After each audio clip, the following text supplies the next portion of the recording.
Hello guys! Ayan, for today's video guys, may ipapakita ko sa inyo. Ito namang chocolate cookie na to ay galing na sa Amsterdam. Tapos, ito daw yung viral na chocolate cookie sa lugar na iyon sa ay, Diyos mio, Marmar. Amsterdam, yun. At ito naman ang chocolate na viral dito sa UAE, Dubai. Ayan, United Arab Emirates. Pero hindi ko pa to natikman guys ha. Ito ay binigay ng aking amo. Ito, na-try ko na. Yes, it's so yummy.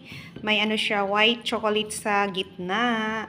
Pero kailangan siya i-preheat ng mga 5 seconds. 5 to 10 seconds para ano siya, lumambot yung nasa gitna. So, masarap siya guys. So, try nyo na! Thank you for watching. Bye-bye!